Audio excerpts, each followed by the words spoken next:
The theory was simple. Don't come to us, we'll come to you. But in practice, delivering Lagos State's COVID-19 emergency food response packages was easier said than done in many places, especially here in the Igando area of Alimosho, the biggest local government area in Lagos by population. This is one of the many sites where the government will be sharing its emergency COVID-19 emergency food response here. But naturally, the food itself hasn't been trickling down as fast as people have been working for. And naturally, because of that delay, there's been lots of tensions on the streets. You can see the gates there. There are crowds at the gates fighting to get their ways in. Behind the gates, there are trucks of food being shared into smaller cars, which will then make their way into other wards of this area. However, the people here are not satisfied with that process. They feel abandoned, they feel forgotten. Many of us are widows, many of us are single mothers. We are not working, we are not schooling, nothing again. We only park in the room.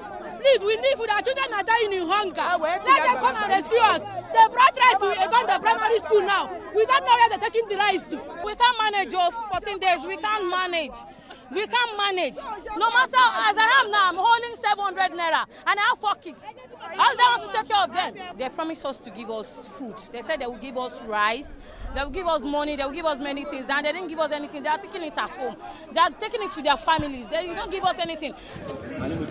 This footage appears to show a local Alimosho politician known as Oloko taking emergency packages for personal use. And it's images like that that have added fuel to the already raging fire of anger in Igando, with crowds disrupting the entrance of cars to the grounds where delivery vehicles are being loaded with food. We managed to gain entry and speak to an authority in charge of distribution here. In a situation like this, definitely you expect such crowd. However, you have a strategy of the distribution. And how do you do that? You have a lot of representatives of our people around. You want to get to the grassroots through them. We are going back to each ward now, so that the direct beneficiary will be handing over to them. We can't be taking this truck to every ward.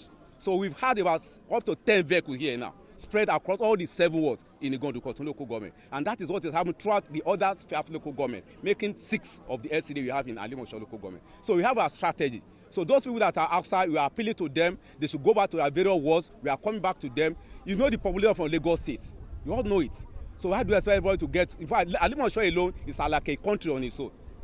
Well, this is what the crowd has been waiting for. As you can see, there is the major truck here with the foodstuffs on board, and naturally they will be offloading from the truck into the cars that will now take these food resources into the different wards. There is supposed to be a regimented system here, but with the crowds gathering outside the gate, you can see it's been very difficult. We've been hearing reports of the staff of the emergency COVID-19 being under threat.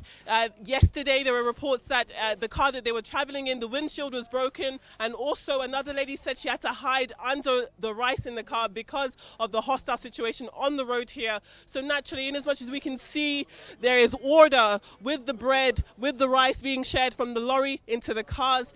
This calm is not reflective of the tensions that we're seeing outside of the gate. But as Lagos State enters its 3rd day of an initial 2-week total lockdown, if food doesn't reach the people in desperate need, some are threatening to head back to work as normal. To them, hunger is a greater fear than the COVID-19 pandemic. Adefemi Akinsanya, Arise News, Lagos.